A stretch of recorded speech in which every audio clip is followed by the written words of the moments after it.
അസ്സലാമു അലൈക്കും വറഹ്മത്തുള്ളാഹി വബറകാതുഹു. അഊദു ബില്ലാഹി മിനശ് ശൈത്വാനിർ റജീം. ബിസ്മില്ലാഹിർ റഹ്മാനിർ റഹീം.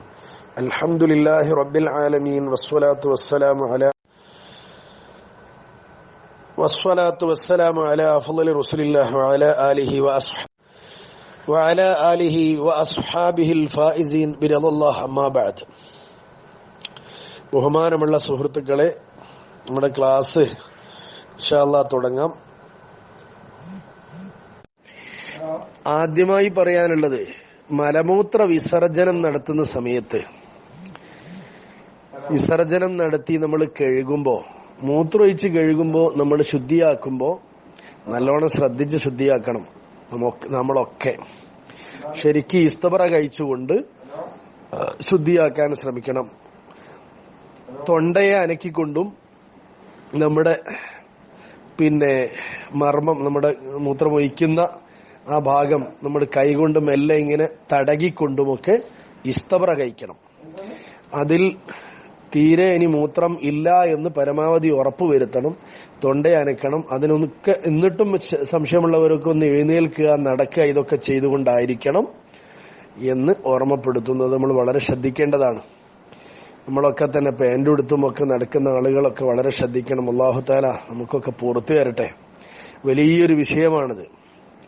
അപ്പൊ അതുകൊണ്ട് അത് നമ്മൾ നല്ലോണം ശ്രദ്ധിക്കുക. എന്നിട്ട് കഴുകുന്ന സമയത്ത് നമ്മൾ ആ തൊലി ഭാഗം, മുകളിലുള്ള തൊലി ഭാഗം കഴുകുന്ന സമയത്ത് മുന്നോട്ടായി പോകുന്നോ എന്നുള്ളത് ശ്രദ്ധിക്കണം. അതുകൊണ്ട് അത് ബാക്കോട്ടൊക്കെ ആക്കിയിട്ട് നന്നായിട്ട് കഴുകണം. അതിൽ നജസ് അവശേഷിച്ചാൽ നമ്മുടെ നിസ്കാരത്തിനെ ബാധിക്കും, പല നിലക്കും അത് ബാധിക്കും എന്ന് നമ്മൾ മനസ്സിലാക്കണം. അതേപോലെ നമ്മൾ കക്കൂസിലിരുന്ന് കഴുകുന്ന സമയത്ത് കഴുകുമ്പോൾ വളരെ ശ്രദ്ധിക്കേണ്ട ഒരു വിഷയം, നമ്മുടെ ആ കഴുകേണ്ട ഭാഗം നമ്മൾ മലം പോയി കഴിഞ്ഞാൽ അത് മേലോട്ട് അങ്ങ് കയറിപ്പോകും. ശരിക്കും ശ്രദ്ധിക്കണം. അപ്പൊ നമ്മളതൊന്ന് മേലോട്ട് കയറിപ്പോയാൽ നമ്മൾ കഴുകുന്ന സമയത്ത് പിന്നെ പുറത്തുള്ള തൊലിപ്പുറം മാത്രമേ നമ്മൾ കൈകൊണ്ട് നമുക്ക് ശുദ്ധിയാക്കാൻ പറ്റുള്ളൂ. അപ്പൊ നമ്മൾ എന്ത് ചെയ്യണം, ഒന്ന് മുക്കിയിട്ട്, നമ്മള് മലം പുറത്തു വരാൻ വേണ്ടി മുക്കാറില്ലേ, അതേപോലെ മുക്കിയിട്ട് അതിന്റെ മൂലത്തിന്റെ ഭാഗം കുറച്ച് പുറത്തേക്ക് തള്ളുന്ന വിധം മുക്കി പിടിച്ചുകൊണ്ട് കഴുകണം. ഓക്കെ, അത് നമ്മൾ ശ്രദ്ധിക്കണം. അത് ഫിഖ്ഹിന്റെ മസ്അലയിൽ പറഞ്ഞിട്ടുള്ളതാണ് എന്നും കൂടെ ഓർമ്മപ്പെടുത്തുന്നു. അങ്ങനെ കഴുകിയാൽ നമുക്ക് ഒരു കാര്യം കൂടെ ശ്രദ്ധിക്കുക. കഴുകിയാൽ മൂലക്കുരു പോലെയുള്ള രോഗത്തിന് മാറ്റവും ഉണ്ടാവും. അത് അതിന്റെ അംശം രോഗമോ ഉള്ളവർക്ക് പോലും അത് മാറ്റമുണ്ടാകും. മാറിയ അനുഭവം പലർക്കുമുണ്ട്. പല ആളുകളും എന്നോട് ഈ വിഷയം പങ്കുവെക്കുന്ന സമയത്ത്, സുഹൃത്തുക്കളായിട്ടൊക്കെ വിഷയം പങ്കുവെക്കുന്ന സമയത്ത്, ഇങ്ങനെ ഫിഖ്ഹി മസ്അല പ്രകാരം ശുദ്ധിയാക്കാറുണ്ടോ എന്ന് ഞാൻ ചോദിച്ചപ്പോക്കെ അവർക്ക് അങ്ങനെയല്ല, എന്നാൽ ഇതൊരു പുതിയ അറിവാണ് എന്ന് പറയുകയും ചെയ്തപ്പോ, എന്നാൽ ഇത് വൃത്തിയാക്കാൻ ശ്രമിക്കണമെന്ന് പറഞ്ഞതിന് ശേഷം റബ്ബിന്റെ തൗഫീഖ് കൊണ്ട് അവർക്ക് ഈ മൂലക്കുരുവിന്റെ പ്രശ്നം വരെ മാറിയതായിട്ട് അവർ പറഞ്ഞിട്ടുണ്ട്. അപ്പോൾ നജസിന്റെ ഭാഗം അവിടെയൊക്കെ ഉള്ളതുകൊണ്ട്, ഇൻഫെക്ഷൻ വന്നതുകൊണ്ടൊക്കെയാണ് ഇത് ഉണ്ടാകുന്നത്. ആ ഇൻഫെക്ഷൻ പോകാൻ അത് ശുദ്ധിയാക്കുക എന്നതൊരു വലിയ വിഷയമാണ്. അപ്പൊ അങ്ങനെ ഒരു ശുദ്ധിയാക്കൽ വരും അവിടെ. അപ്പൊ നമ്മൾ ഒന്നുകൂടി മുക്കിപ്പിടിച്ചുകൊണ്ട് അതിന്റെ മൂലത്തിന്റെ ഭാഗം കുറച്ച് പുറത്തേക്ക് ഇങ്ങനെ തള്ളി നിൽക്കും. ആ തള്ളി നിൽക്കുന്ന ഭാഗം ക്ലിയർ ആകുമ്പോൾ പൂർണ്ണമായി ശുദ്ധി വരും. അള്ളാഹിന്റെ ഹബീബ് നമ്മളോട് പറഞ്ഞതനുസരിച്ച്, ഇസ്ലാം കൽപ്പിച്ചതനുസരിച്ച് ചെയ്യുമ്പോഴുള്ള ഗുണം ഒന്ന് ആലോചിച്ചു നോക്കൂ സുഹൃത്തുക്കളെ. അതുകൊണ്ട് നമ്മളത് കൃത്യമായി ശ്രദ്ധിക്കണമെന്ന് ഓർമ്മപ്പെടുത്തുന്നു. ഒന്ന് മുക്കിയിട്ട് മൂലം അല്പം പുറത്തു വരുത്തക്ക രീതിയിൽ മുക്കിയിട്ട് നല്ലോണം കഴുകുക. ഇത് നമ്മൾ ശ്രദ്ധിക്കണം. അപ്പോ നമ്മൾ വളരെ ശ്രദ്ധിക്കേണ്ടതാണ്. രണ്ടിന് പോയി മലം വൃത്തിയാക്കുന്നത് നല്ലോണം ശ്രദ്ധിക്കുക. അത് വൃത്തിയാക്കുന്ന സമയത്ത്, അതേപോലെ നമ്മൾ മൂത്രമൊഴിച്ച് വൃത്തിയാക്കുന്ന സമയത്തൊക്കെ അതിന്റെ കഴുകുന്ന വെള്ളമുണ്ടല്ലോ, ആ കഴുകുന്ന വെള്ളം മുത്തനജ്ജിസായ വെള്ളമാണ്, നജസ് കലർന്ന വെള്ളം. അപ്പൊ നജസ് നമ്മുടെ ശരീരത്തിലുണ്ടായാലും മുത്തനജ്ജിസായ വെള്ളം ശരീരത്തിലുണ്ടായാലും രണ്ടും നിസ്കാരത്തിനെ ബാധിക്കും. വളരെ ശ്രദ്ധിക്കണം. രണ്ടും നിസ്കാരത്തിനെ ബാധിക്കുന്ന വിഷയത്തിൽ ഹുക്മു ഒന്നാണ്. രണ്ടും നമ്മളെ ശരീരത്തിൽ തീരെ പാടില്ല. അപ്പൊ നമ്മൾ മൂത്രമൊഴിച്ച് കഴുകുന്ന സമയത്ത് തെറിക്കുന്ന വെള്ളവും കാഷ്ടിച്ചിട്ട് കഴുകുന്ന സമയത്ത് തെറിക്കുന്ന വെള്ളവും നമ്മുടെ കാലിൽ മേലൊക്കെ ഉണ്ടെങ്കിൽ അത് പൂർണ്ണമായി കഴുകി വൃത്തിയാക്കിയതിന് ശേഷമേ നമ്മൾ മറ്റ് കാര്യങ്ങളിലേക്ക് നീങ്ങാവൂ. അത് കഴുകാത്ത വിധം നമ്മൾ ചില ആളുകളൊക്കെ കാൽമേൽ വെള്ളം ഒഴിക്കൂല. നമ്മൾ രണ്ടിന് പോയി കഴുകി കഴിഞ്ഞതിന് ശേഷം കാൽമേൽ വെള്ളം ഒഴിക്കണം. ലേശം മുകളിൽ നിന്നേ വെള്ളം ഒഴിച്ച് ഒഴിവാക്കണത് മുത്തനജിസായ വെള്ളത്തിന്. അത് ഒഴിവാക്കാതെ നേരെ പാന്റ് എടുക്കുന്നു, പാന്റിലേക്ക് വന്നു, റൂമിലേക്ക് വരുന്നു, റൂമിൽ വന്നു, മറ്റു വസ്ത്രത്തിൽ വന്നു, മറ്റ് ഭാഗങ്ങളിലൊക്കെ അത് വരുന്നു, കൈമലാകുന്നു. അപ്പൊ ഒന്നായിട്ട് നജസായി. പണ്ട് ഒരാള് പൊട്ടൻ കാഷ്ടം തൊട്ട പോലെ എന്നൊരു പറയാറുണ്ട്. ഇതേപോലെ നമ്മൾ വീണ്ടും വീണ്ടും നജസിലേക്ക് വരികയാണ്. അത് നമ്മൾ നല്ലോണം ശ്രദ്ധിക്കണം. വിനീതമായി നിങ്ങൾ ഓർമ്മപ്പെടുത്തണം. അപ്പൊ മൂത്രമൊഴിച്ച് കഴുകുമ്പോഴും അതുപോലെ രണ്ടിന് പോയി കഴുകുന്ന സമയത്തൊക്കെ കഴുകിയ വെള്ളം നമ്മുടെ കാലിന്മേലും ഒക്കെ ഉണ്ടാകുമ്പോൾ അത് വെള്ളം ഒഴിച്ച് കഴുകി കഴിഞ്ഞതിന് ശേഷമേ നമ്മൾ പാന്റ് ഉടുക്കുകയും തുണി ഉടുക്കുകയും ഒക്കെ ചെയ്യാവൂ. അല്ലെങ്കിൽ ഈ മുത്തനജീസായ വെള്ളം നമ്മുടെ തുണിയിലേക്കും പാന്റിലേക്കും ഒക്കെ ആകും. അങ്ങനെ നമ്മുടെ നിസ്കാരത്തിന് അത് ബാധിക്കും. വളരെ പ്രധാനമായി ശ്രദ്ധിക്കണം.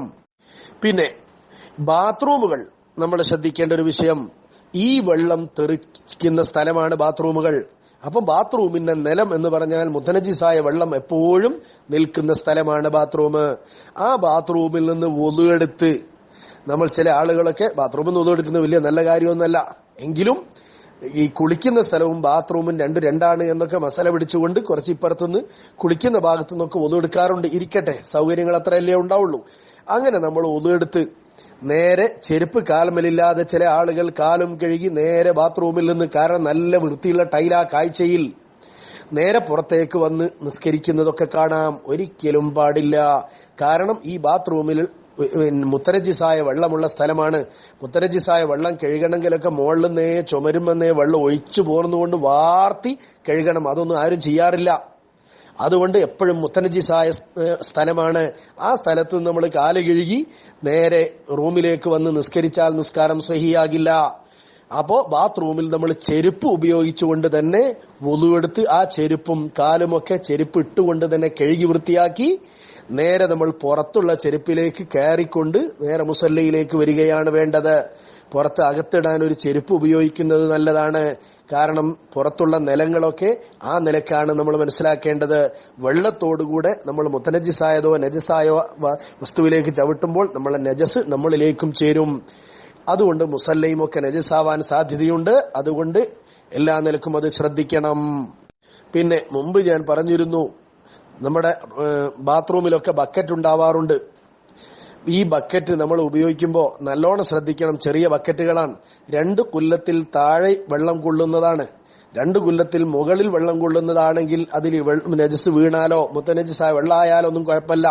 നമ്മുടെ നാട്ടിലെ ഹൗള് ഒക്കെ പോലെയുള്ള 2 കുല്ലത്തിൽ മുകളിൽ കൊള്ളുന്ന വെള്ളമുള്ള സ്ഥലം എന്ന് പറഞ്ഞാൽ 1.25 മുഴം നീളവും ആഴവും വീതിയും ഉള്ള ഒരു പാത്രത്തിലോ അല്ലെങ്കിൽ ഒരു കുഴിയിലോ കൊള്ളുന്ന വെള്ളം.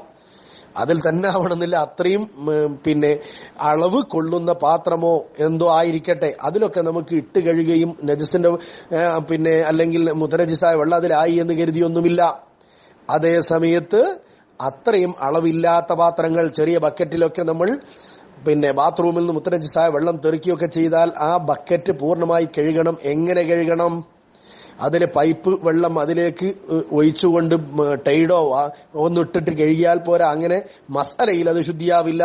കാഴ്ചയിലും ഒക്കെ നല്ല വൃത്തിയുണ്ടാവും. പക്ഷേ മസാലയിൽ ശുദ്ധിയാകണമെങ്കിൽ ബക്കറ്റ് ചെരിച്ചു പിടിച്ചുകൊണ്ട് ആ ചെരിച്ചു പിടിച്ച് അതിലേക്ക് വെള്ളം അടിച്ചിട്ട് ചെരിച്ചു പിടിച്ച് ഒഴിവാക്കണം.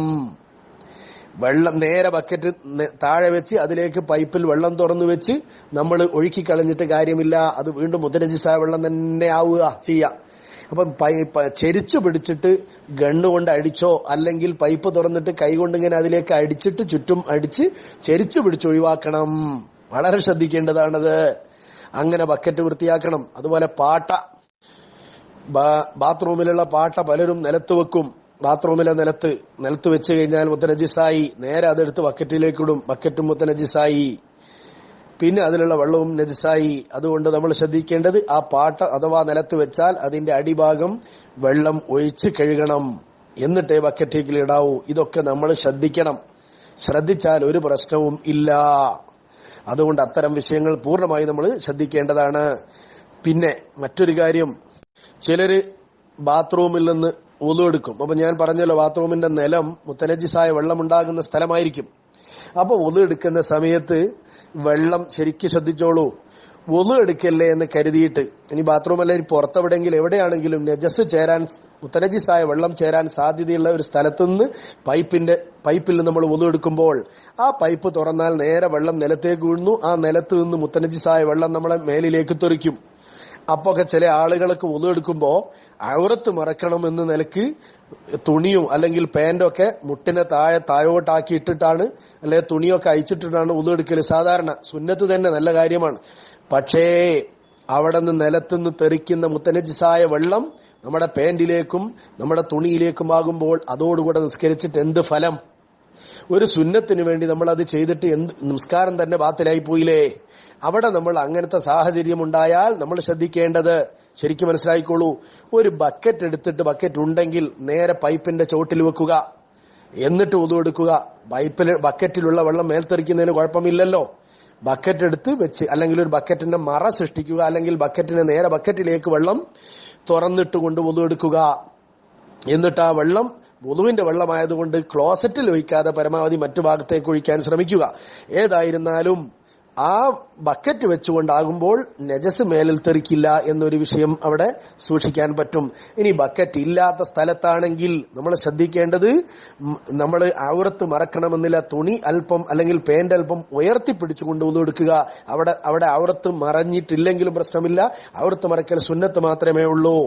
അപ്പൊ നമ്മൾ എന്ത് ചെയ്യാ, വുളു എടുത്ത് അപ്പൊ കാലിന് മുട്ടിലേക്കൊക്കെ തെറിച്ചിട്ടുണ്ടാവും. ആ തെറിച്ച വെള്ളം കാല് കഴുകുമ്പോൾ മുട്ടിൽ നിന്നേ വെള്ളം ഒഴിച്ചുകൊണ്ട് പൈപ്പ് മുട്ടുഭാഗത്തുനിന്നേ വെള്ളം, പിന്നെ പൈപ്പ് തുറന്നു പിടിച്ചുകൊണ്ട് ആ മുത്തനജിസായ വെള്ളം പോക്കിയിട്ട് കാല് രണ്ടും കഴുകുക.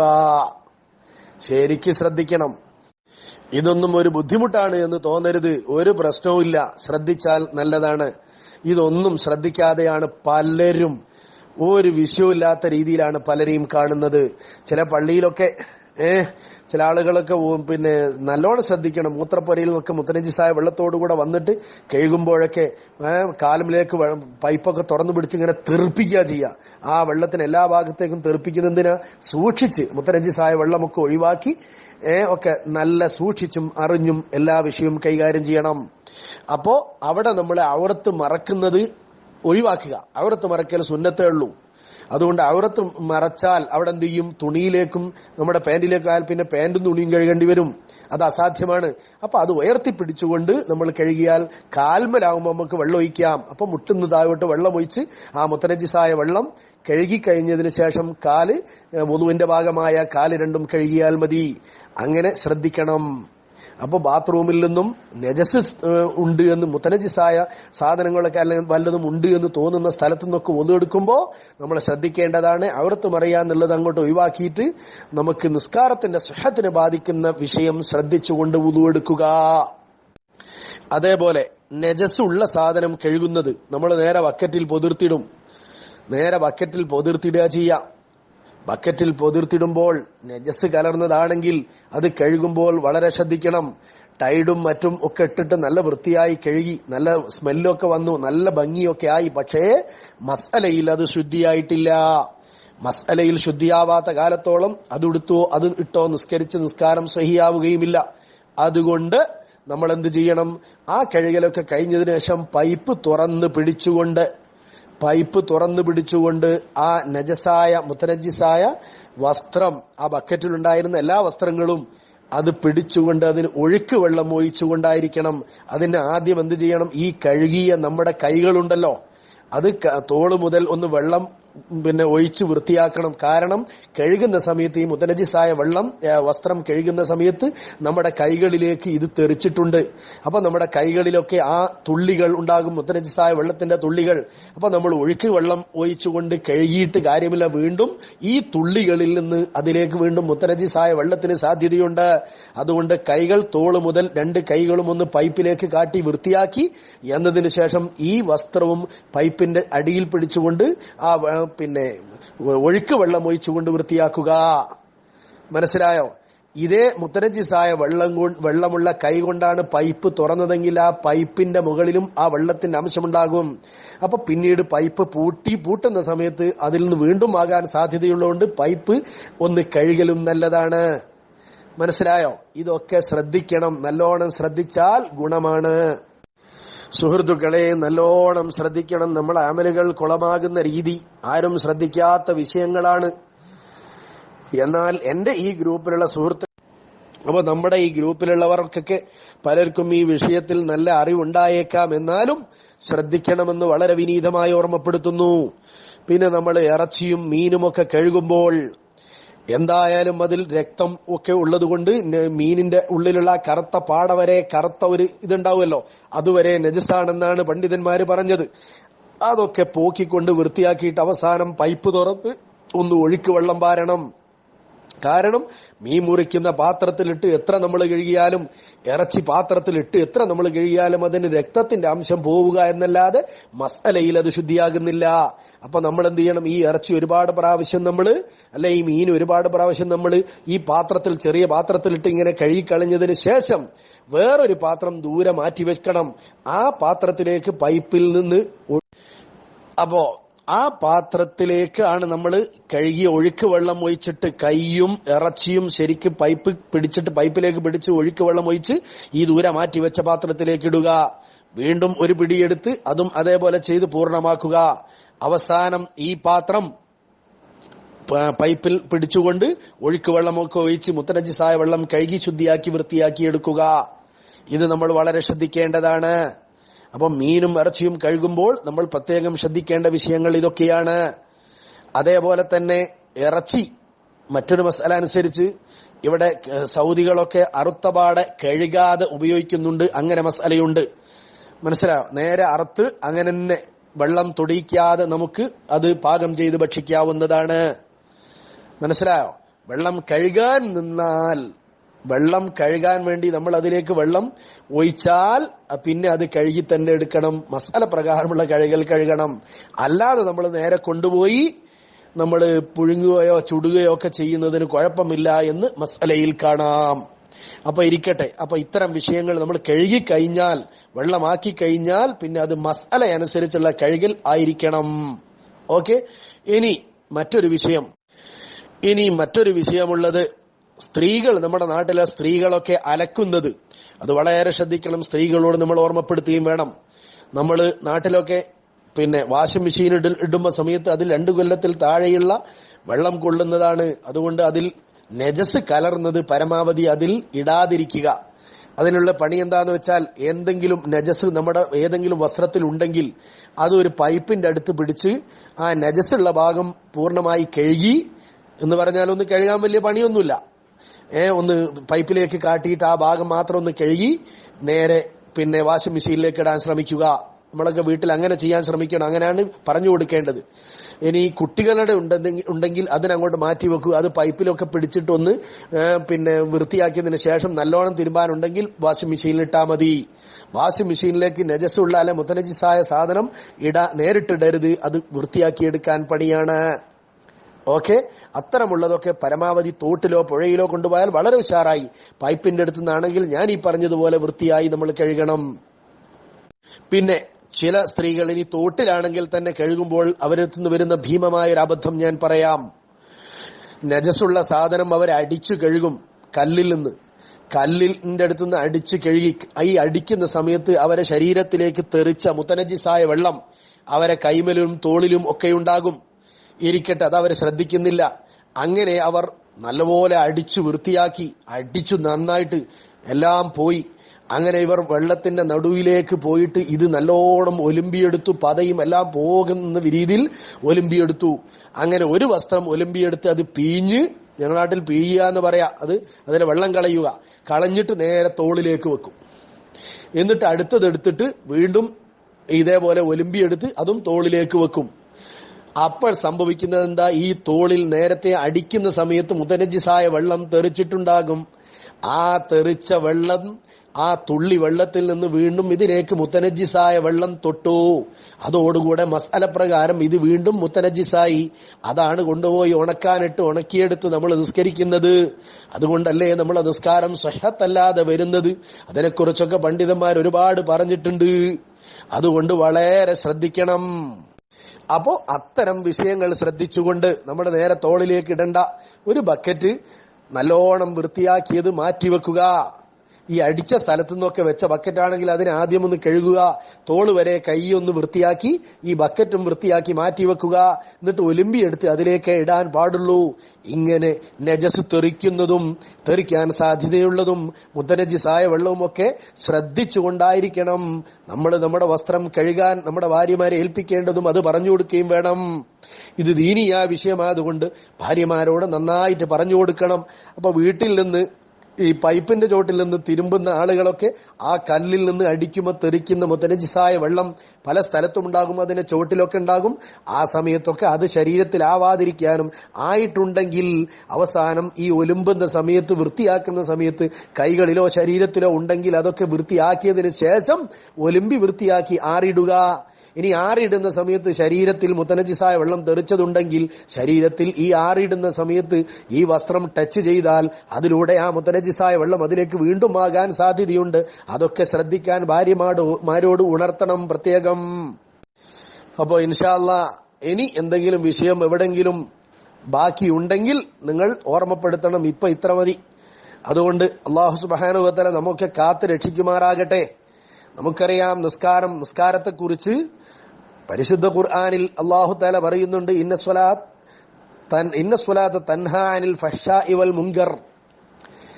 നിസ്കാരം കൃത്യമായി നിസ്കരിക്കുന്ന ഒരാൾക്ക് തൻഹാ അനിൽ ഫഹ്ശാഇ വൽ മുൻകർ, വളരെ മോശമായ കാര്യങ്ങളും വിരോധിക്കപ്പെട്ട കാര്യങ്ങളൊക്കെ നിസ്കാരം നമ്മെ തടയും എന്ന് പറഞ്ഞാൽ അതിനൊരു ആത്മീയ ശക്തി അല്ലെങ്കിൽ ഒരു നമുക്ക് മനസ്സിലാവാതെ അല്ലെങ്കിൽ നമ്മൾ ചിന്തിക്കാത്ത ഒരു ശക്തി ആ നിസ്കാരത്തിനുണ്ട് എന്ന് പറഞ്ഞാൽ ആ നിസ്കാരത്തിന്റെ പവർ കൊണ്ട് നമുക്ക് തെറ്റുകളിൽ നിന്ന് നമ്മൾ മാറി നിൽക്കും. നമ്മൾ സ്വാഭാവികമായി ഓട്ടോമാറ്റിക്കായിട്ട് തെറ്റുകളിൽ നമ്മൾ മാറി നിൽക്കും. അപ്പൊ ഇപ്പോ നിസ്കരിക്കുന്ന ആളുകൾ തന്നെ ധാരാളം തെറ്റുകൾ ചെയ്യുന്നതൊക്കെ കാണുന്നുണ്ടല്ലോ. നമ്മളെ ദുആക്കൊന്നും ഇജാബത്തൊന്നും കിട്ടുന്നത് കാണുന്നില്ലല്ലോ. എന്തൊക്കെ സംശയിക്കുമ്പോൾ മഹാന്മാര് മറുപടി കൊടുത്തത് എന്താണെന്നറിയോ? നമ്മുടെ നിസ്കാരത്തിന് പൂർണ്ണമായ സിഹത്ത് ലഭിക്കുന്നില്ല.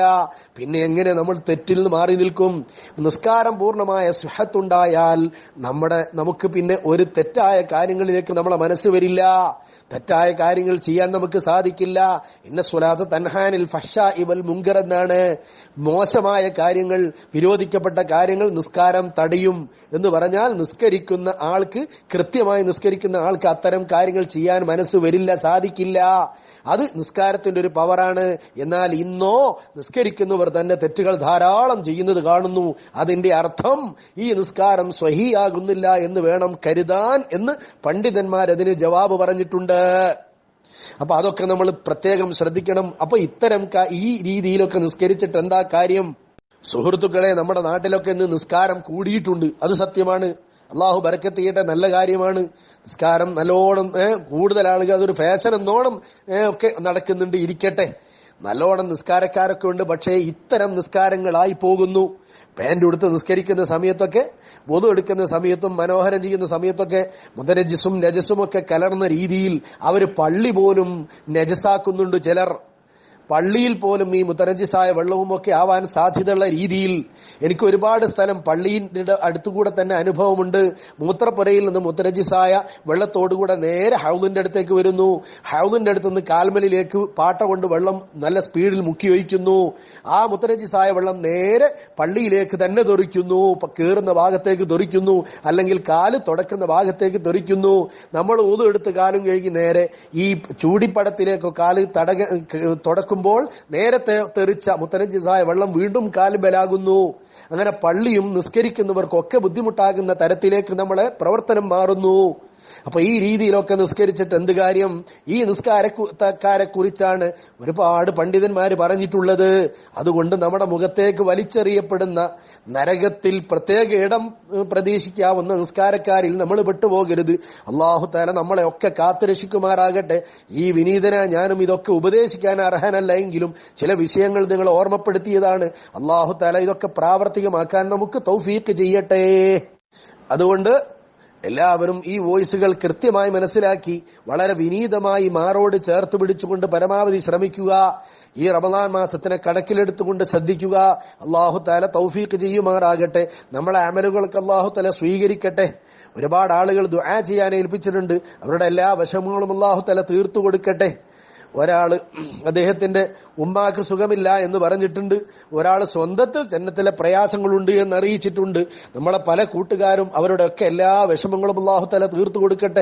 അർഹമുർ-റഹീമനായ റബ്ബേ, ഈ മാസത്തിന്റെ ഹക്ക് ജാഹ് ബർക്കത്ത് കൊണ്ട്, ഞങ്ങൾ ഈ പറഞ്ഞ ഇൽമിന്റെ ബർക്കത്ത് കൊണ്ട്, ഈ രാവിന്റെ പ്രത്യേകതയുണ്ട് റബ്ബേ, ഞങ്ങളെ അമലുകളൊക്കെ നീ സ്വീകരിക്കണേ റഹ്മാനെ. എല്ലാ പോരായ്മകളും പരിഹരിച്ച് സ്വീകരിക്കണേ റബ്ബേ. റബ്ബേ, ഞങ്ങളോട് ദുആ ചെയ്യാൻ ഏൽപ്പിച്ചവരുടെ എല്ലാ പ്രശ്നങ്ങളും പരിഹരിക്കുകയും അവരുടെ ഉദ്ദേശങ്ങളൊക്കെ പൂർത്തീകരിക്കുകയും രോഗങ്ങൾ ശിഫിയാക്കുകയും എല്ലാ വിഷമങ്ങളും തീർത്തു കൊടുക്കുകയും ചെയ്യണേ റബ്ബേ. ദോഷങ്ങളൊക്കെ പുറത്ത് നാളെ ജന്നാത്തുൻ നഈം എന്ന സ്വർഗ്ഗത്തിൽ ഞങ്ങളെ ഒക്കെ നീ ഒരുമിച്ച് കൂട്ടുകയും ചെയ്യണേ റബ്ബേ. ربنا تقبل منا صلاتنا وصيامنا وسائر أعمالنا كلها تامة واغفر بها ذنوبنا كلها عامة إنك على كل شيء قدير.